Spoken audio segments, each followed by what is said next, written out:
Hello guys, আসসালামু আলাইকুম। দেখেন, এটা হচ্ছে আমার ছাদ বাগান। আমাদের এই ড্রাগন গাছটা কিছুদিন আগেই লাগিয়েছি, শুধু একটা ডাল হয়েছে।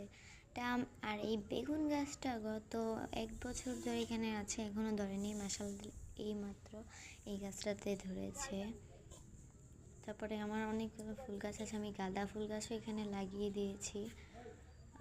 দেখেন, আমাদের গাঁদা ফুলগুলো এখন নতুন নতুন অনেক ফুল ধরছে, আর ছোট ছোটোগুলোতে কুড়িও আসছে।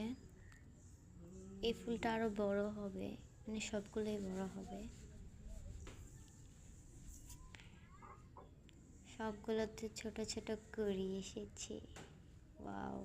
এটা হচ্ছে আমার জবা ফুল গাছ, এটাতেও ছোট ছোট কুড়ি এসেছে, এটাতেও ফুলগুলো ফুটে বড় হয়ে যাবে।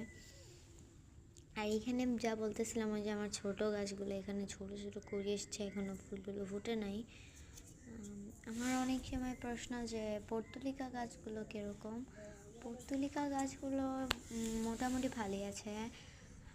আমার অ্যালোভেরা গাছগুলো অনেক ছোট, এগুলো মরে যেতেছিল, তারপর আমি ছাদে লাগাই দিছি। তারপরে এই দুবলা গাছগুলো আমি এখানে রাখছি, অনেকই ট্রেন্ডিং এটা আর কি, বোতলে রাখাটা।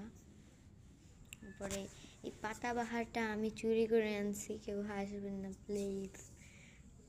আর এই গাছটা মানে অনেক সুন্দর, একটা কাঠগোলাপের মতো ফুল হয়, ছোট।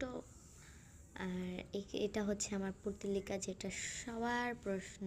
এখানে একটা কুড়িও এসেছে, এটাতেও ফুলই ধরবে।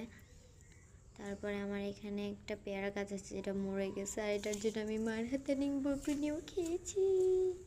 তারপরে আমার একটা ছোট্ট কিউট একটা ড্রাগন গাছ আছে, এটাও লাগিয়ে দিয়েছি। এটা বড় হতে যায় না, কতদিন লাগবে। আর মরিচ গাছে তো মশালাই দিলে অনেক মরিচ ধরছে। আর এখানে আমার আম্মু সিম গাছও লাগাই দিছে, আবার ফুলও ফুটছে, কিন্তু এগুলো না ঝরে পড়ে যায়, তো